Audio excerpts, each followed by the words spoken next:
I woke up 5:30 in the morning, and as, habit would have it, it was getting up at 6 a.m., 5:30, I checked my phone, and there's this text from Billie that says that I'm not okay. I think I overdosed.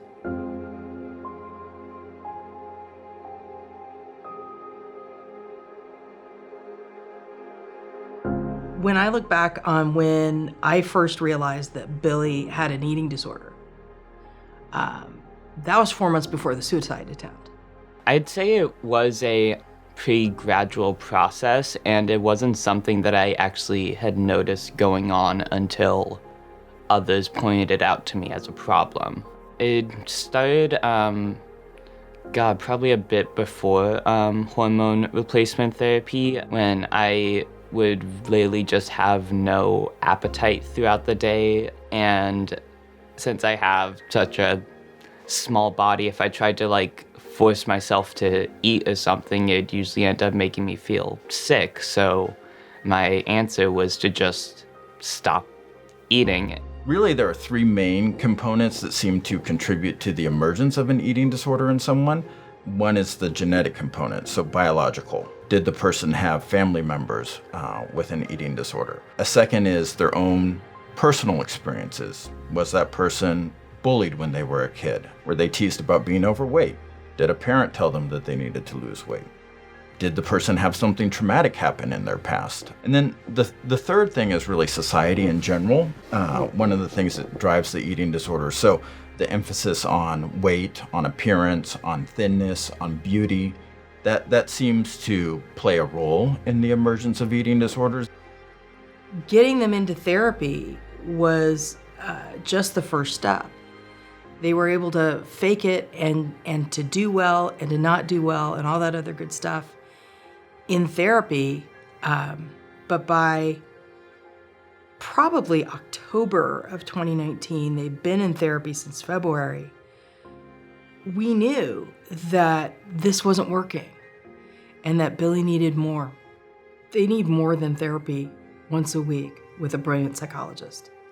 They actually need to be in the partial program. PHP stands for partial hospitalization, and it's essentially a day treatment, but for eating disorders. So we just go to the treatment facility and stay there during the day, and there it's basically just constant therapy and meals, and then therapy after the meals to process it.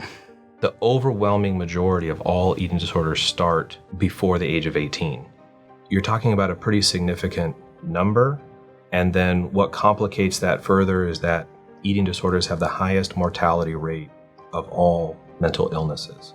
We treat everybody who has an eating disorder, and I think that people come from all walks of life, and apart from the kind of behavioral and emotional struggle of having an eating disorder, they're all very unique and different. We all have our own experiences with depression, anxiety, and disorders and all that. So it was just that sort of thing that was able to bond us, since all of us were pretty different from each other, but we still managed to connect with each other by being supportive.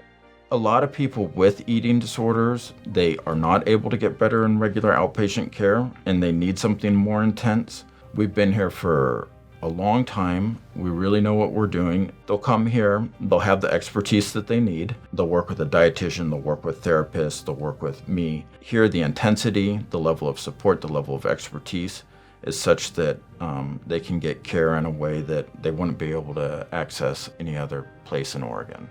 The care was really, really good. I didn't fully appreciate it at the time because I was in treatment and didn't want to be in treatment.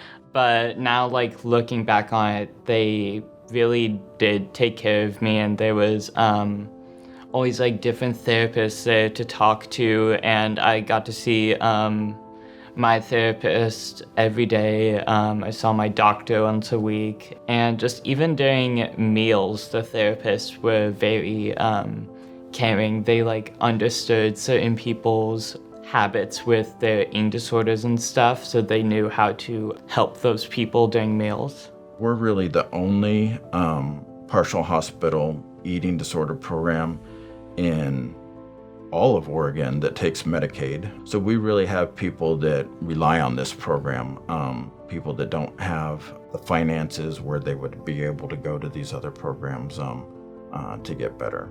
We have 2 psychiatrists who work in the program, and I think that's one of the things that makes the Providence program unique, is that the doctors are here full-time, and we have a child psychiatrist and an adult psychiatrist, so that they're working in their respective programs and are really engaged with the patients, leading health teaching groups, available to answer questions on a regular basis, and to participate in care conferences with patients and their families.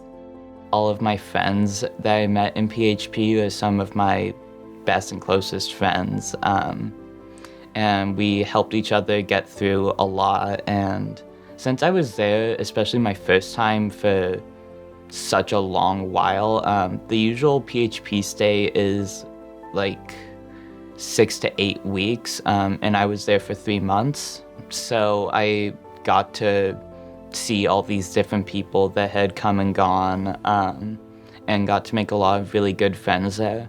So it's difficult, like it's a big change at first, but you get used to it really, really quickly, and then it starts to feel like school or something. It just feels like part of your routine.